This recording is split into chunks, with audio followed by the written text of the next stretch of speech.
Once again, it's time for Oklahoma Sports Scene. Hello again, everyone. I'm Chris Lincoln, along with the Tulsa Public Schools Athletic Director, Hall of Famer Gil Cloud.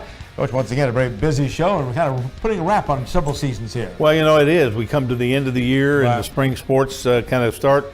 And but boy, what an exciting time of all the winning that's going on, and the weather that's going on, and everything to try to dodge that. And so I'm excited about this show. I think we got a lot of good things this. We're going to recap the Oilers hockey season. They're most successful in over a quarter of a century, going all the way to the Western Conference Finals there, and having a chance at the Kelly Cup. Or its baseball season just wrapped up, one game away from winning their 20th consecutive Summer League Conference Championship tournament.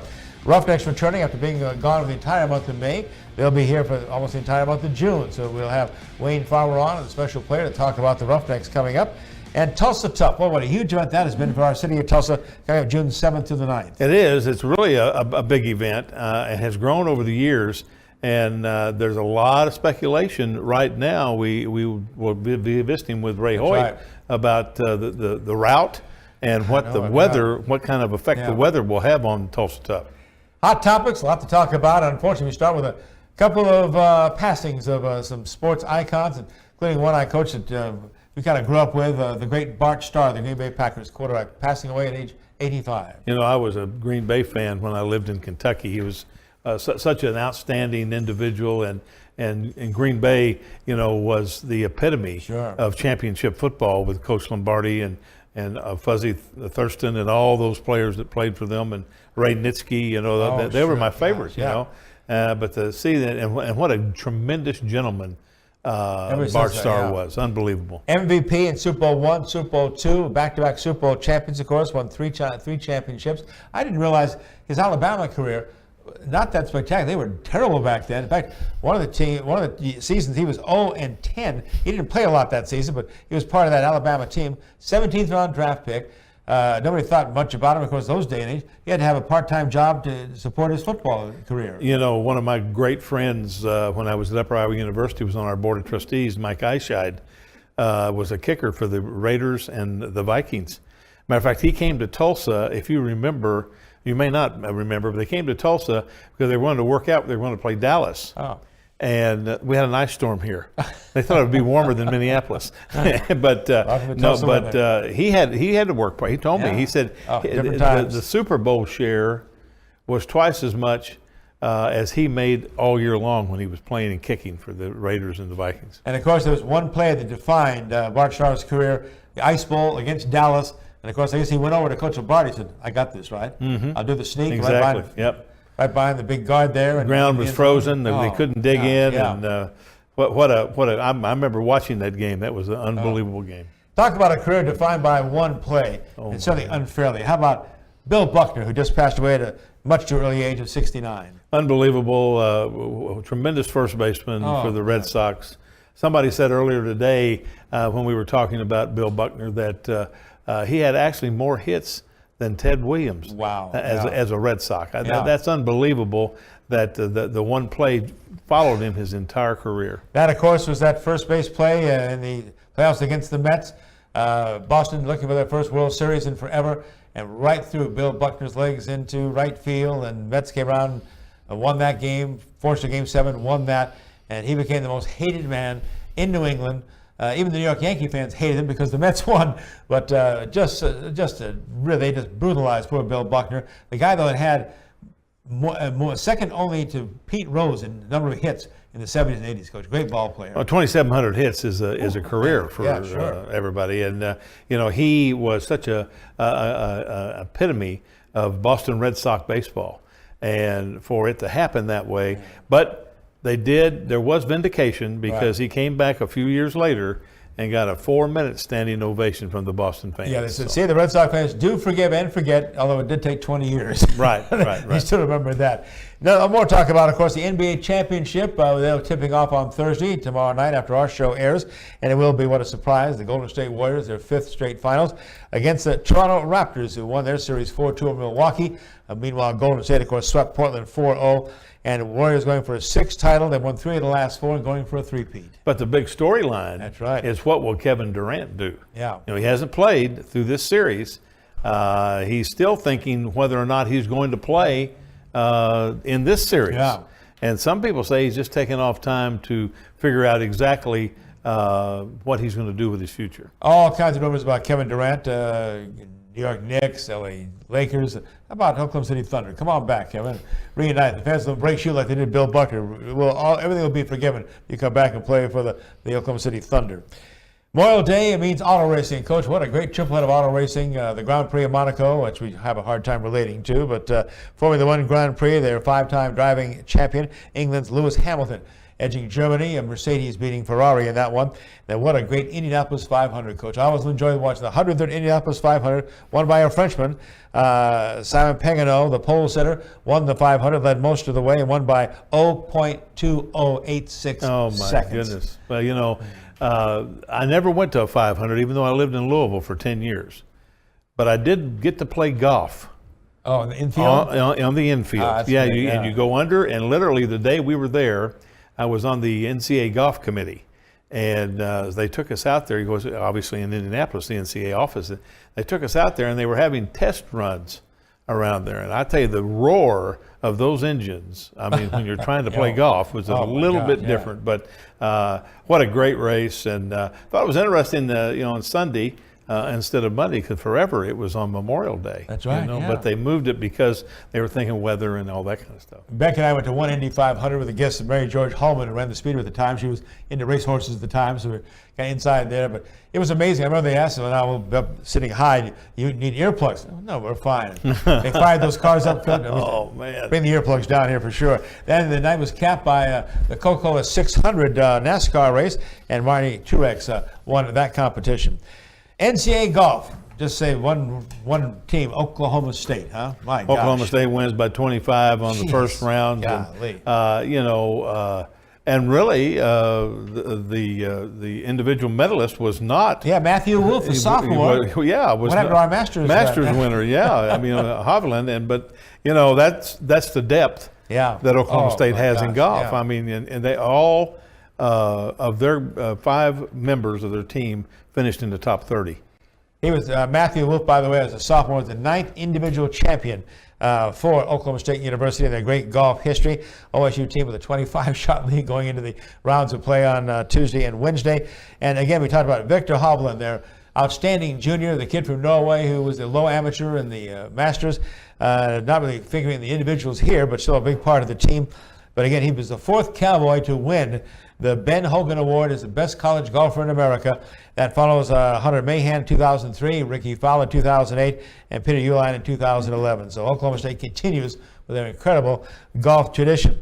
And we also add some tradition to the Cowboys with softball as well. Of course, OU is there as well with the College World Series about to get underway. Starts Thursday, weather permitting. Yes. And hopefully at the Hall of Fame Stadium. And, the games run throughout the day, 4 games a day. The thing that is going to be interesting is if it does have the weather and what effect that will have on the scheduling. But, gosh, can you imagine anything better for Oklahoma on Thursday night to have Oklahoma State playing at 6 and Oklahoma playing at 8:30? OSU got the tougher draw there. I'll tell you, they're taking on Florida. And, people in Florida don't care much of the Cowgirls. They went down there and smacked defending champion Florida State around in Tallahassee to make it to the College World Series in Oklahoma City. They'll play number 5 Florida. Oklahoma State is number 13 seed. Then they're followed by OU, number 1 seed in college softball. Not a surprise.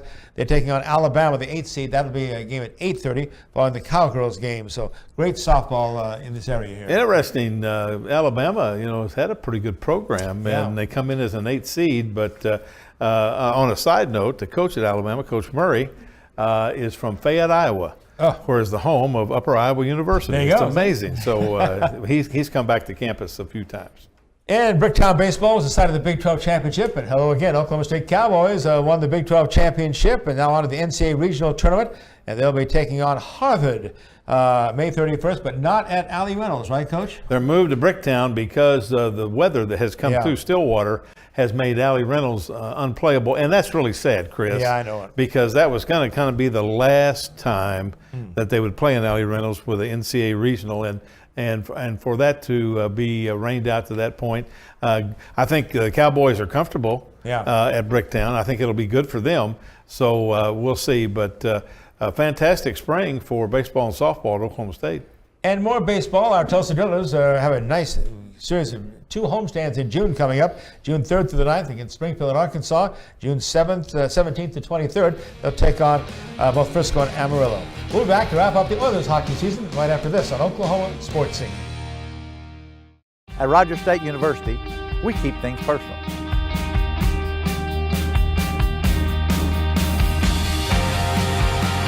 It all starts here. We make sure our graduates get the most out of their education. RSU has campuses in Claremore, Bartlesville, and Pryor, with on-campus housing and a wide variety of programs to suit your needs. It all starts here. Rogers State University. Jimmy's Egg now introducing a 55-plus menu. Thank you very much. We appreciate that. Special items and special prices for us a little older, I guess you'd say. Also, don't forget, coming up on Jimmy's Egg, they have free pancakes. That's right. You download their app, you can order free pancakes. The best ever, of course, at Jimmy's Egg. They serve breakfast and lunch all day. They open at 6 a.m. They close at 2 p.m. Locations throughout Tulsa, throughout Oklahoma City, 22 company locations. Jimmy's Egg, simply the best. At Bricktown Brewery, we're known for our famous original craft beers like Single String Stout and Bluesberry Ale. Did you know we also brew our own root beer at our Oklahoma City brewhouse? It's called Attaboy Root Beer, and you'll love it no matter what your age. Just ask for a Bricktown Kids menu with all the favorites for our guests 12 and under. Bricktown Brewery opens every day at 11 a.m. Wrapping up the Tulsa Oilers hockey season this year. What a great season it was for the Oilers, 2018-19. Their head coach, of course, you know him well by now, Rob Murray, and John Peterson, their communications vice president, the voice of the Oilers. Guys, what a ride, what a season. Well, congratulations.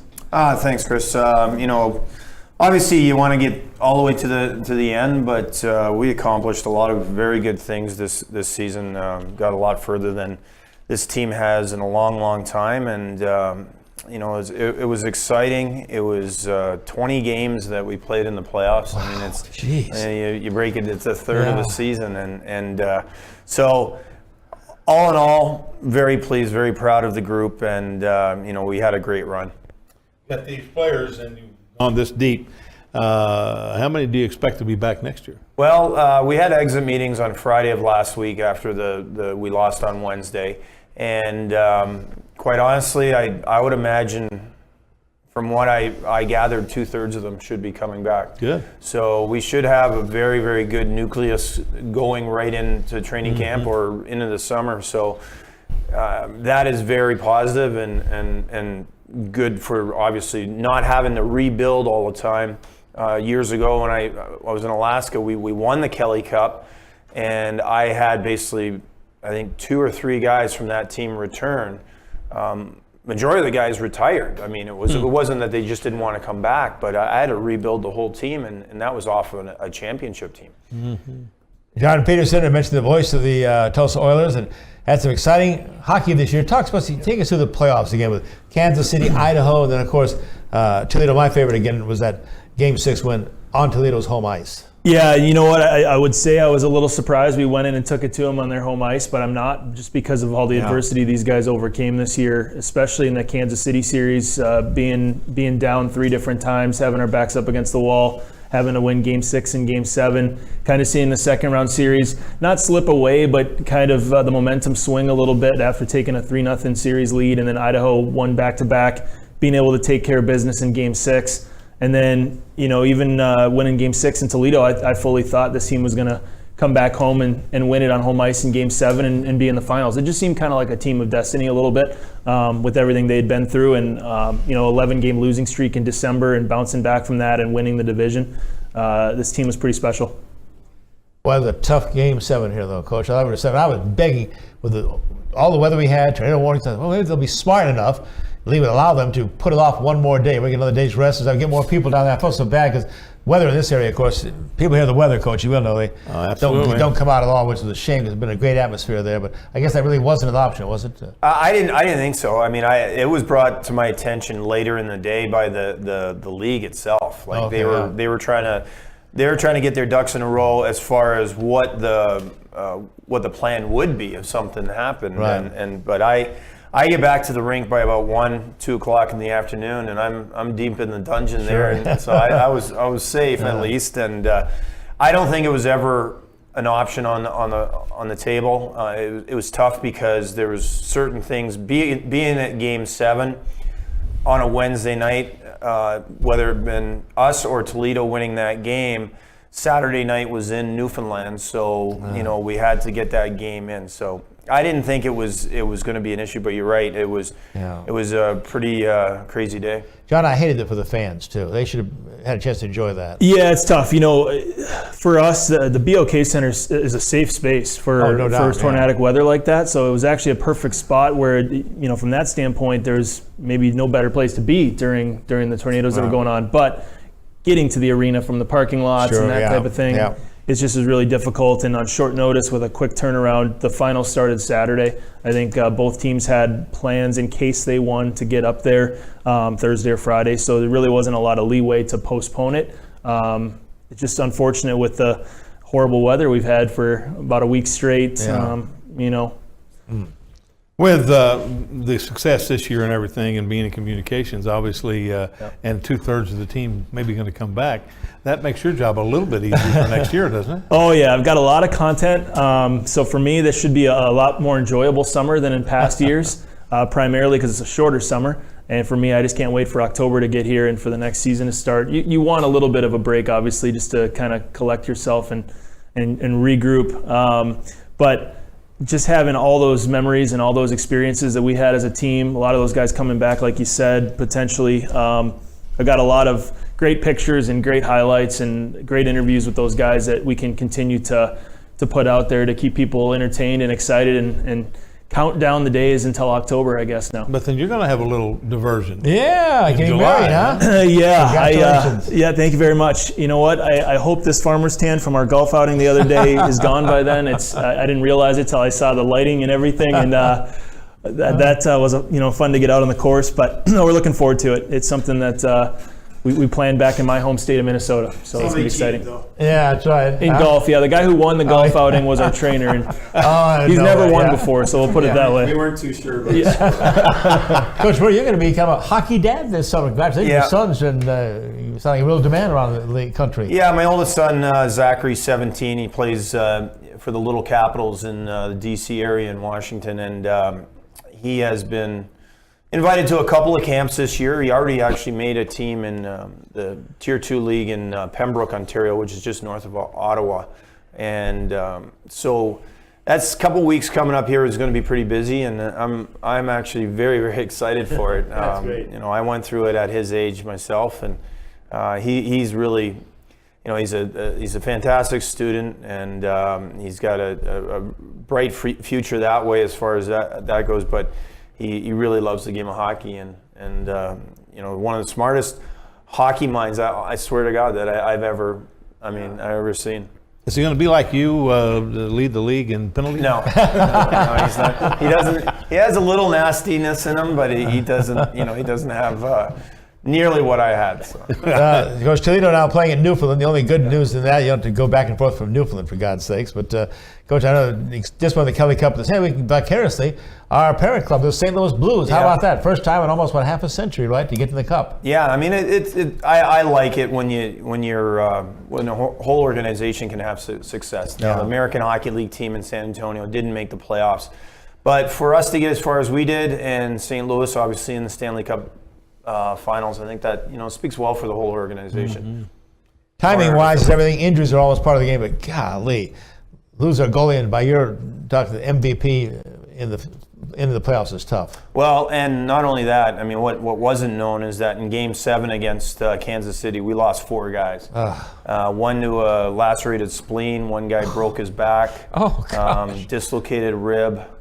And there was another one, it doesn't come to mind, but all in Game 7 against Kansas City, there was 4 guys.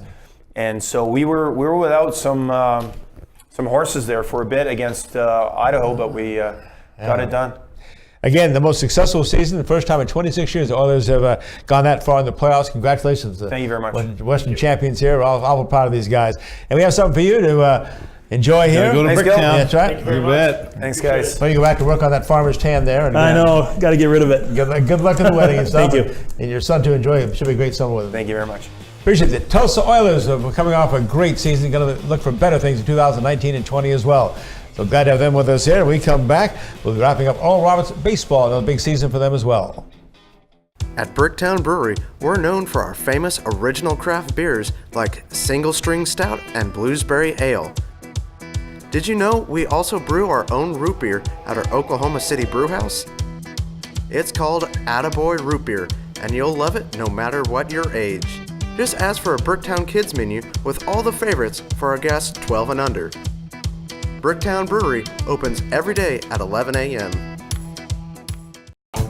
Welcome to OKC's most unique casino experience. One moment you're surrounded by dazzling lights, jackpotting the latest and greatest machines in town, and the next moment, cheering home a winner in the greatest quarter horse racing show on earth. It's a truly unique 24/7 gaming experience. The only casino in the heart of OKC is the only casino that can make your heart truly race. Remington Park.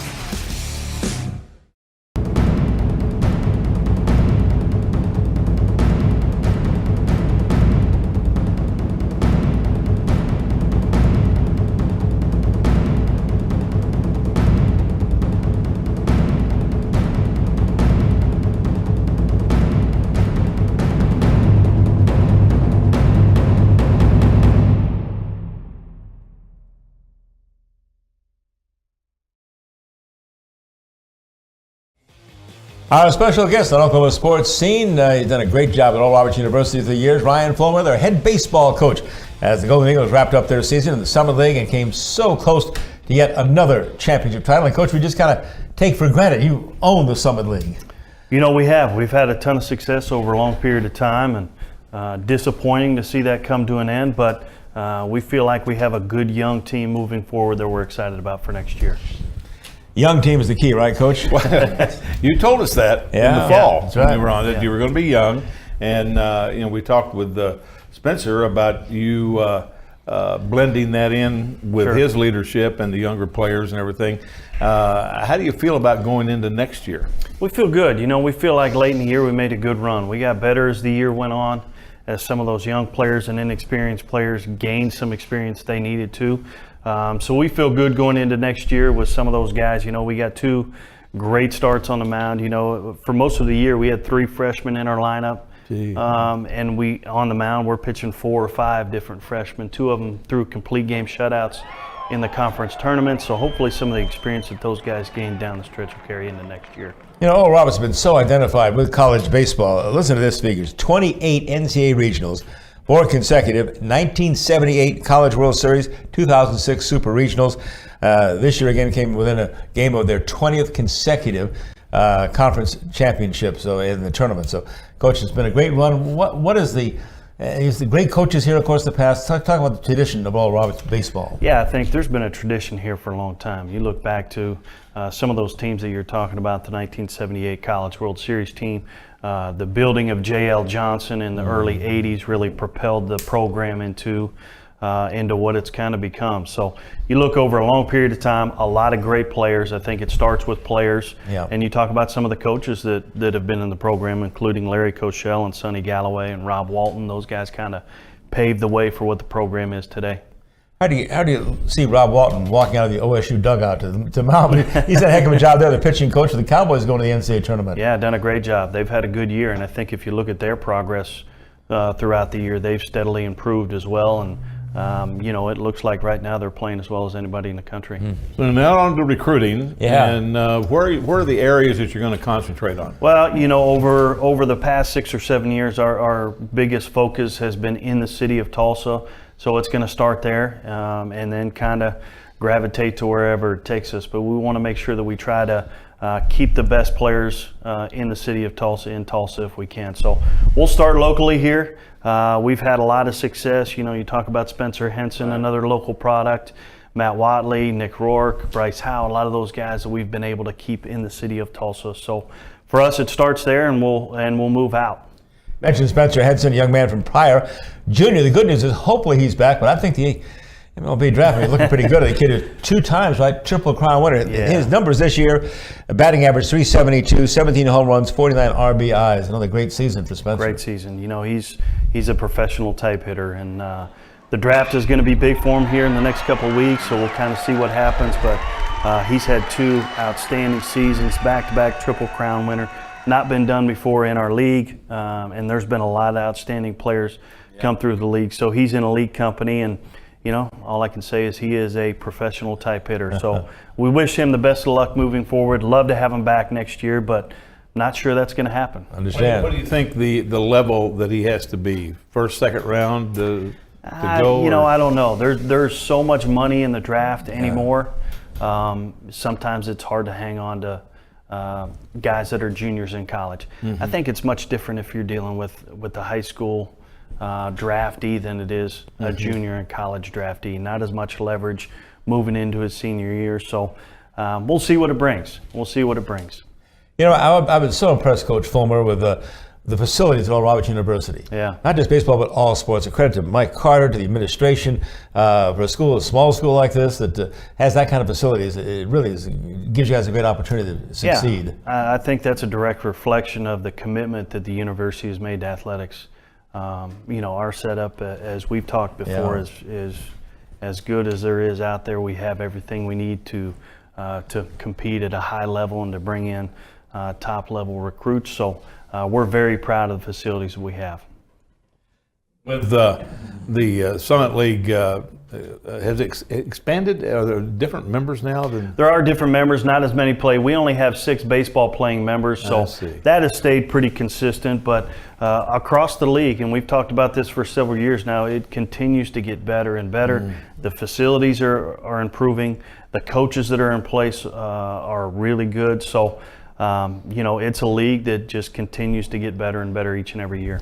And there's nobody else to blame except Coach Folmar and Oral Roberts University. You guys have set the standards. Yeah. I've heard some of my coaches talk about that preseason. We've got to get to Oral Roberts level, facility-wise, playing-wise. And it's been a challenge for them. Some of these teams are really routing. Omaha, great season this year. Yeah, they had a great season, and I tell you, they have an All-American candidate on the mound. And that's the kid that shut us out in the championship game. He was our nemesis all year long. Actually, beat us 3 times this year. So, man. You know, he had our number. He is a 6th-year senior, so you know, good luck to him. But glad to see him go at the same time.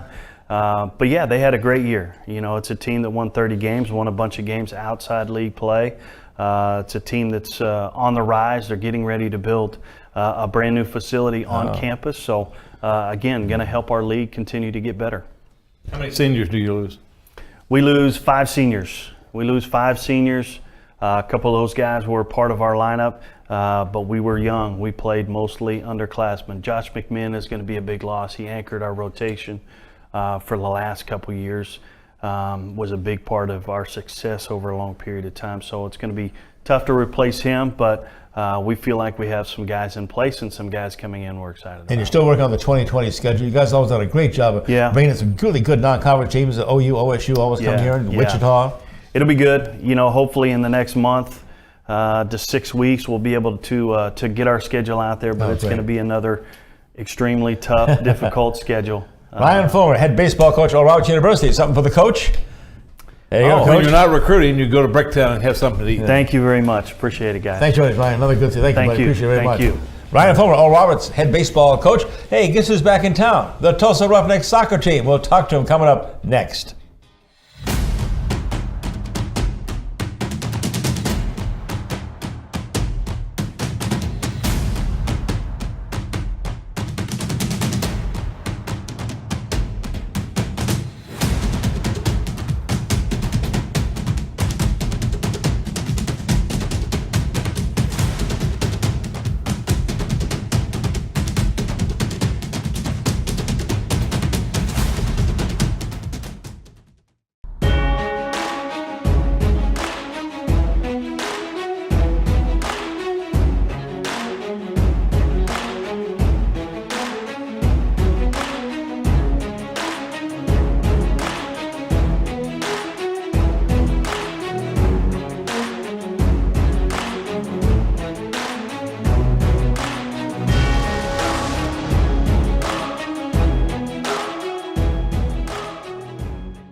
Welcome back to Oklahoma Sports Scene, and we're welcoming back to town Finally. the Roughnecks, who have been gone for the whole month of May. Ryan Folmar and Matt Sheldon. Matt is player, and Ryan is general manager. Wayne Folmar is general manager.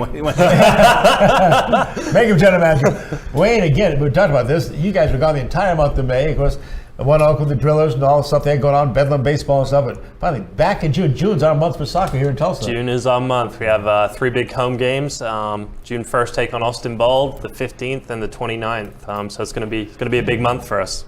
Introduce Matt here and talk about him and your interest in getting him on the Roughnecks side. Yep, so Matt, player we brought in, started the season, actually trained with the team a little bit last season and comes with good USL experience, good international experience, and yeah, definitely a player with high character that's doing great things for us.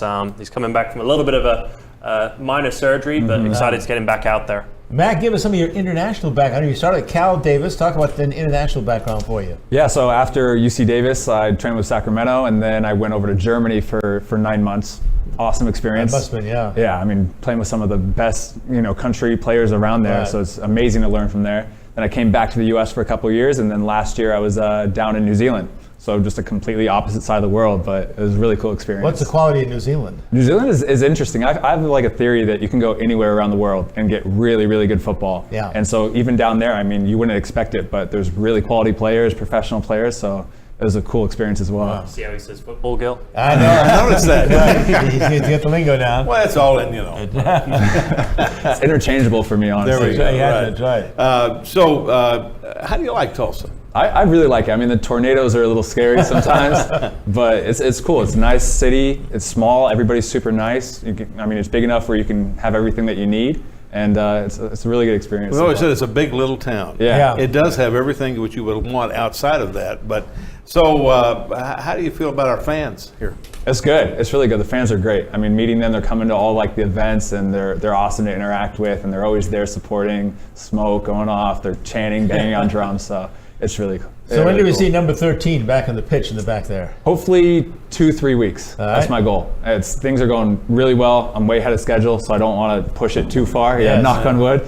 But my goal is 2 to 3 weeks. Well, Wayne, the good news is we're undefeated in the last 5 matches. Yes, sir. Yeah, picked up some important ties on the road. Last one in Las Vegas against Las Vegas Lights, who were coached by Eric Winalda. Oh, yeah. It was a good tie away from home. We had some chances to win, but had one cleared off the line, which if we had VAR, we may have got 3 points. But we'll take those points, and excited to keep a solid place in that table and keep moving up in the standings. 4, 3, and 5 now, 6 in that USL Western Division. Boy, that's a tough division too. It's tight. Man. I mean, first place is a couple of points above us, but all the way down in 15th is only a couple of points below us. So from a fan standpoint, every game is competitive, which is great.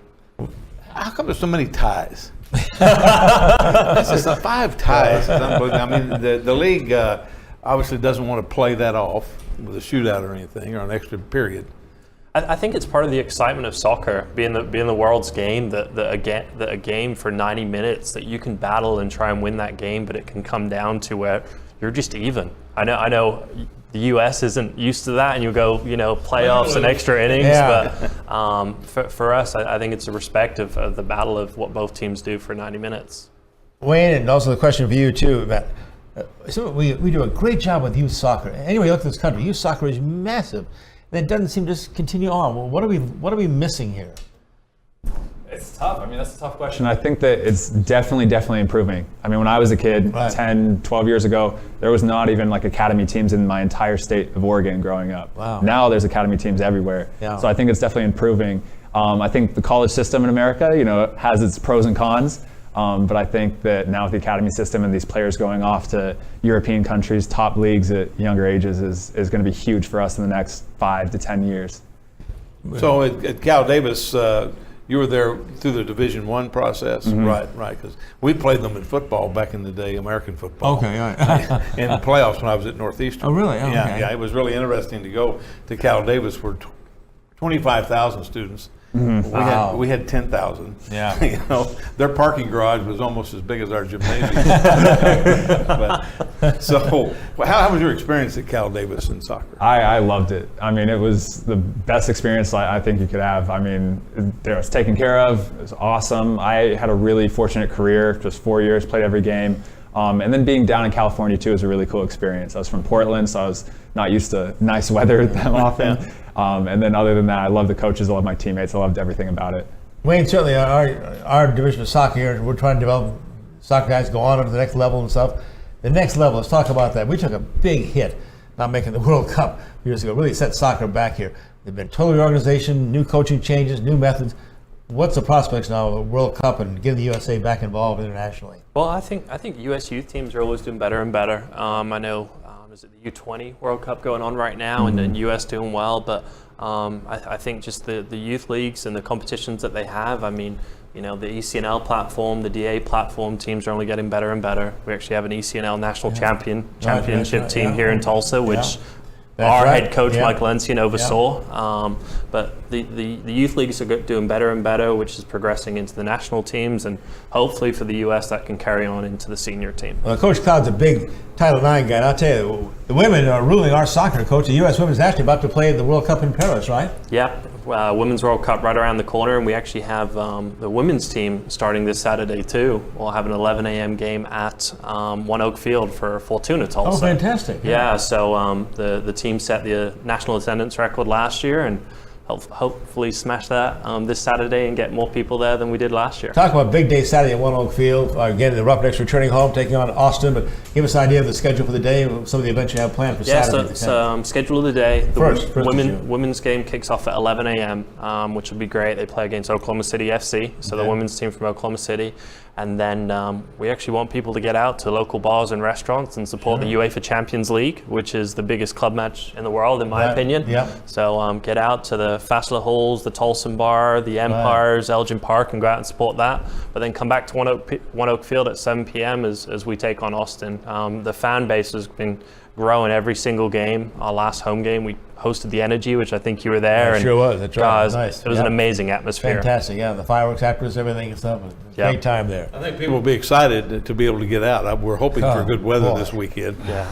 Fingers crossed we have some good weather. Absolutely, but if we do, we'll have a good event going on from down at One Oak Field. And we talked about the impact of the rains and severe weather have had on our community, and wish everybody the best and stay safe. But it's also been driving by, just decimating our soccer pitches for the youth, especially. Looks like. How's your training facilities? So luckily with Titan, we have a place to train right now, indoor and outdoor. But yeah, a lot of complexes have been affected, which, you know, for us being the professional organization, it's sad to see. But we're out there helping. If there's any way we can volunteer and we can help these complexes tidy up after, we're ready to support them. Wayne Folmar, general manager of the Tulsa Roughnecks, and his defender will see back on the pitch soon. Watch for number 13, defender Matt Sheldon. And again, the Roughnecks back home this Saturday, One Oak Field, 7 o'clock. I don't see the ladies play at 11. Big weekend of soccer and a big month of soccer here in Tulsa. We have something for the guys. You bet. Bricktown Brewery. There you go. Thank you, Gil. There you go. Thanks very much. Now, if you're an amateur, you couldn't get that. You're a professional, though. See now. Guys, thank you. Great to see you again. Thank you so much. Appreciate it. Yeah, thank you. Nice to meet you, buddy. All the best. Get back on the pitch. Look forward to seeing you. Thank you. Take care. Right back with more on Oklahoma Sports Scene as we talk Tulsa Tough bike racing. Stay with us.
Welcome back to Oklahoma Sports Scene. We have one of the busiest guys in downtown Tulsa, the president of Visit Tulsa and the Tulsa Sports Commission, Ray Hoyt. Ray, welcome to the show. Good morning, Gil. Good morning, Chris. And big event coming up for Tulsa. Not only a big event for Tulsa, big event for the nation, internationally almost. Tulsa Tough, June 7th, 8th, and 9th. Big events. Great events. I mean, iconic Tulsa event. Cool thing is it was born and raised here, right? So it's a true Tulsa event. 12th year this year. One of the top 4 road races and crits in the country, which makes Tulsa very proud. It kind of lends our culture of cycling and outdoor vibrancy. So really glad to have the St. Francis Tulsa Tough here again this year. It's always a great weekend in June if you want to come down and watch cycling all 3 days. It is perfect, men's and women's, pro and amateur. You won't find a more exhilarating weekend in downtown, and just an opportunity to just be around a lot of people who are enthusiastic about cycling. Yeah, I mentioned I just had a meeting recently with John Kelly Warren, and WK Warren came in the meeting as well, and talking about how pleased they've been to be the main supporter of Tulsa Tough through the years, how much it's meant to the St. Francis health system as well. And again, it points out the local community support we get from many events here. Absolutely, and without that support from basically St. Francis and the Warrens, and there are a list of people that we work with every year on these types of activities that generate cultural activity and vibrancy in our community that attracts visitors, whether they're in cycling or just outdoor activity, whether it be the Route 66 Marathon, the Tulsa Run. All those things contribute to Tulsa as a vibrant community where you can come and just outside of competing and doing world-class events, you can take in some great culture and activity around the community. Well, Ray, the way it is right today, with Tulsa Tough being 2 weeks away, roughly, is the course going to be altered because of the weather, or are we going to be able to maintain what we planned? Well, I think Malcolm, obviously, and his team are working on that incredibly hard with the city. You know, Mother Nature does what Mother Nature does. We'll have to play it by ear. I know everybody always has plan B in this world when we do outdoor events. It's no different than us having the U.S. National Cup Region 3 here in 2 weeks, that weekend of the 14th through 17th as well, soccer. Yep. And we've got some water on fields out there at Mohawk and in Springs and Titan. So we're just going to have to see what happens with the weather and adjust accordingly. But know and trust that the Tulsa Tough crew and the logistics people have that all figured out with the city.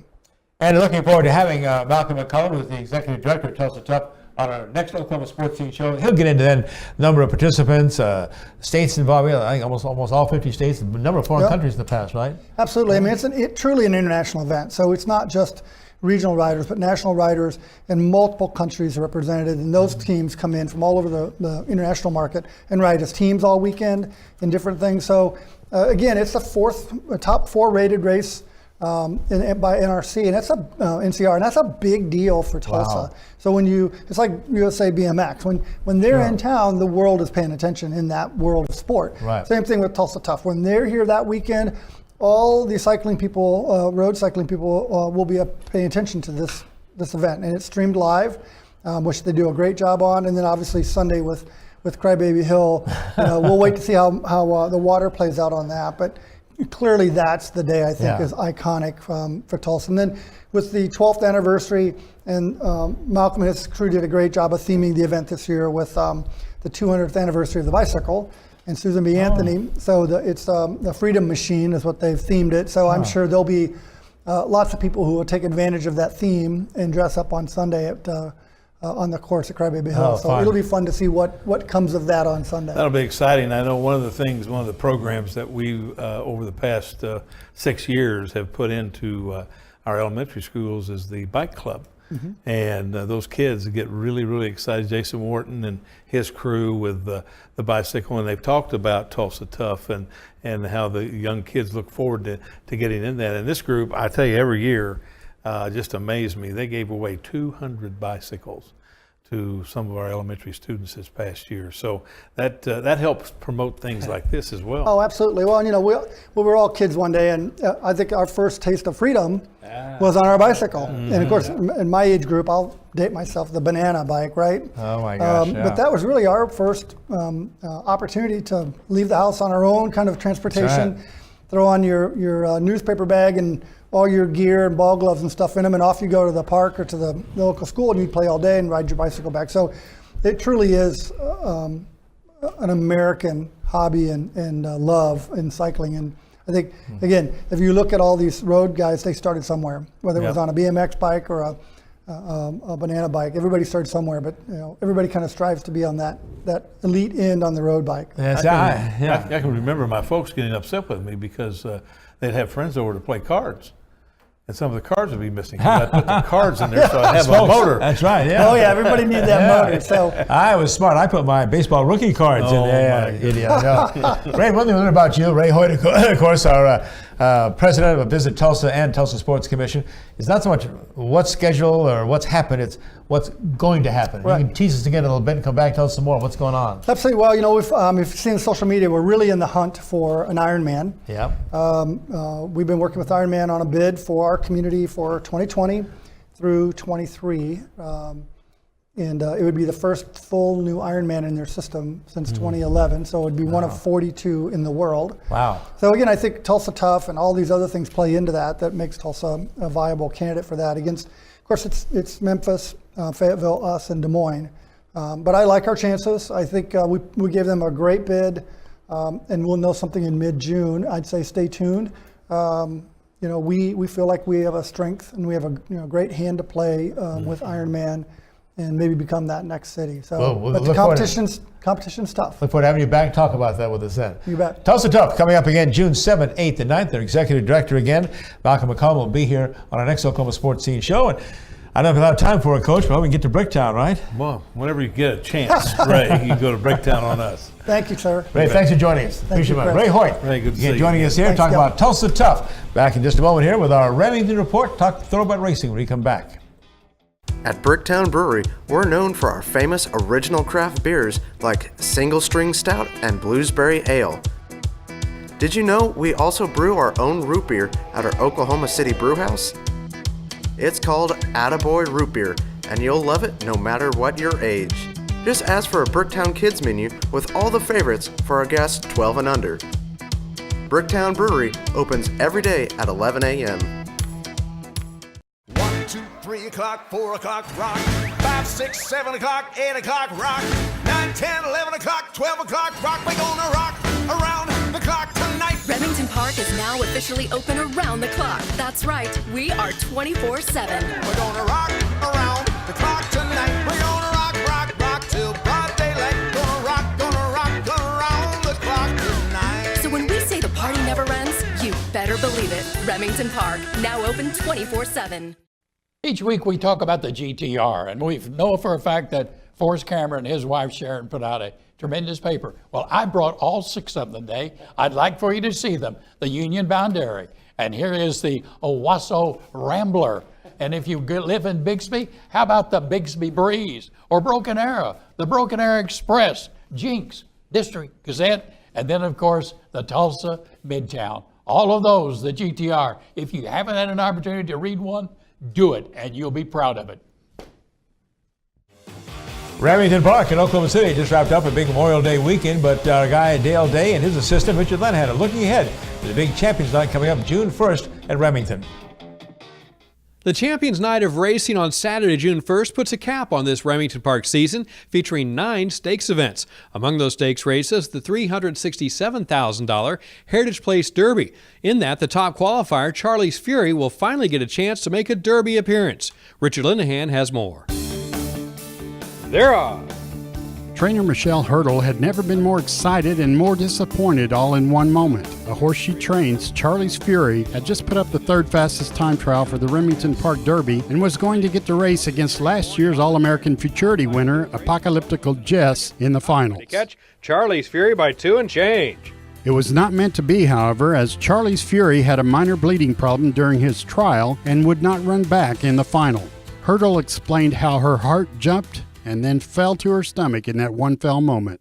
It was pretty heartbreaking, because he keeps qualifying and then having bad luck getting back to the finals, and And that was pretty heartbreaking, but we knew, you know, he couldn't run back, but that was better because he was in the Heritage and we needed the extra time to heal him up. It may have worked to her and Charlie's Fury's advantage in the long run. When he did come back to the track, he came back with a vengeance, qualifying for the Grade 2 $367,750 Heritage Place Derby, which will take place on closing day, Saturday, June 1st. In fact, he was the fastest qualifier.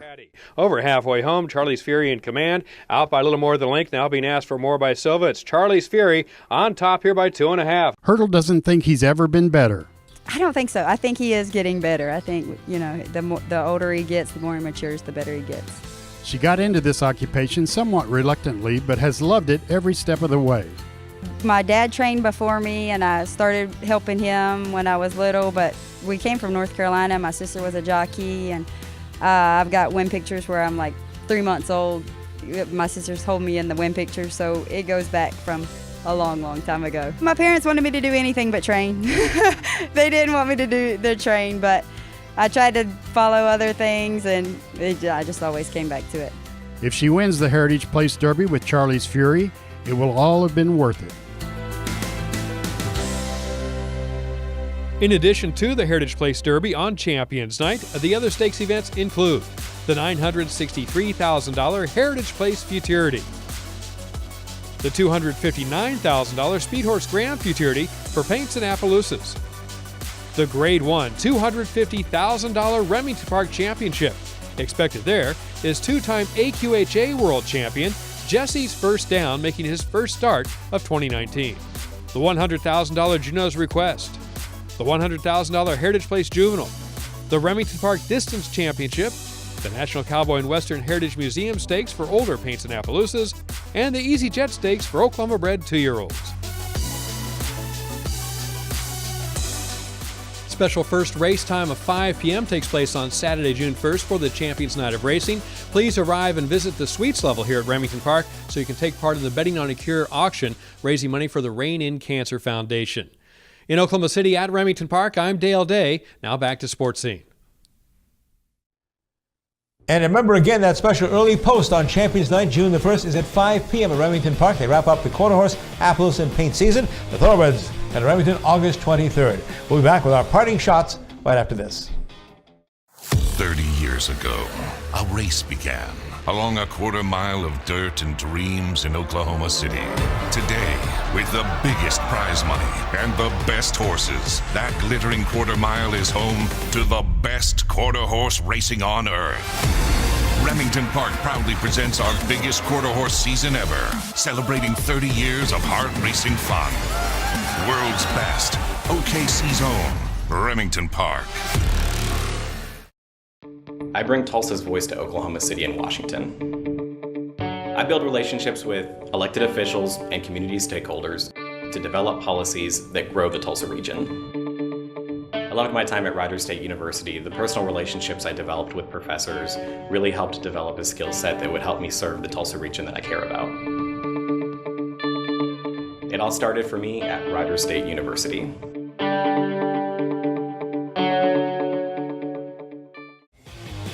Time for parting shots at Oklahoma Sports Scene. Here's Gil Cloud to start us off. Well, I tell you, it's a tough weekend when we lose two iconic professional athletes. Bart Starr of the Green Bay Packers, Bill Buckner of the Boston Red Sox. Two names that everybody knows, that knows about sports and at the national level. And what a sad, sad weekend. Bart Starr, 85 years old, passed away. He was the face, he and Vince Lombardi, of the Green Bay Packers for many years. And Bill Buckner, tremendous player, 22-year career, 2,700 hits, and yet he was remembered for one era that he made in the World Series with the New York Mets. Rest in peace, you two iconic figures. You'll be missed by the sports community.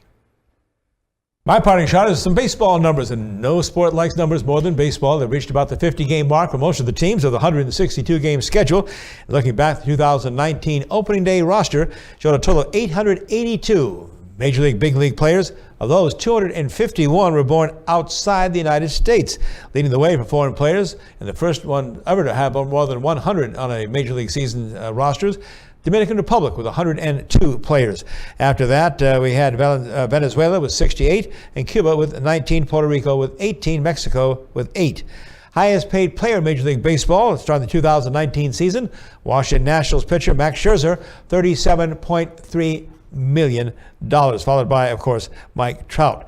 Defending world champion Boston Red Sox have the league's biggest payroll, second straight year at $222 million for all those guys wearing Red Sox, and just 4 teams under the payroll of $90 million. Average salary for the Major League player this year, $4.375 million. The oldest team, the San Francisco Giants, at $30.63. The youngest, the San Diego Padres, at $27. Again, no sport loves numbers, Gil, more than baseball. We have a wrap coming up and more to talk about the big TPS charity golf event coming up. Stay with us. Welcome to OKC's most unique casino experience.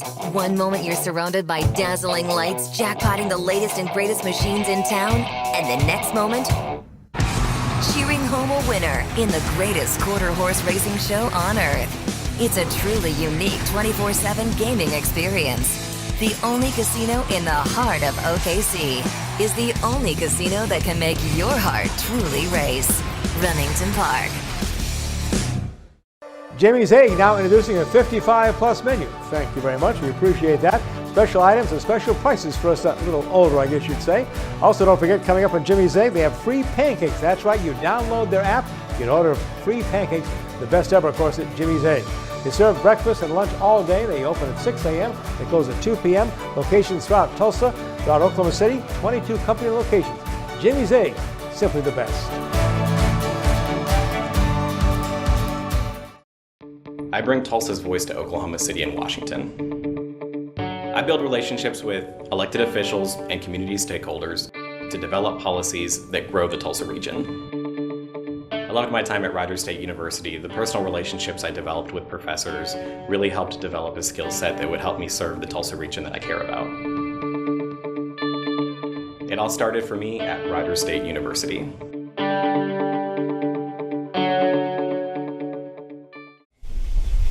Welcome back to Oklahoma Sports Scene. As we close out this section, we want to remind you about the 21st annual TPS Golf Tournament. Be held at LaFortune Park on June the 7th. $100 for individuals, $375 for a team, and $100 for sponsorship of a tee or a green. Call LaFortune Park, and they can sign you up or go online to the LaFortune Park Golf Course, and you can do everything one-stop shopping. We'll hope to see you on June the 7th. Registration at 11 a.m. They have a nice luncheon at noon. Then the shotgun start at 1 o'clock. They've got silent auctions, prizes, awards. It's a great event. And great, of course, it all goes to TPS, right, Coach? TPS Athletics. Right. June 7th. So sign up now. By the way, the deadline for that is June the 5th, I believe, right? To sign up for that. Yes. That's also the date of our next show, June the 5th, Oklahoma Sports Scene. The great Madeline Manning Mims is going to be here to talk Olympics and talk about a special event coming up for her. You bet. And Madeline, of course, a great Olympian. And then we'll have Malcolm McCollum from the Tulsa Tough, and he'll talk about that the 7th through the 9th. Barry Lewis reveals our Oklahoma Prep Coach and Athlete of the Month for May. And, of course, as always, our Remington Race Report. Thanks for joining us on Oklahoma Sports Scene. See you next time.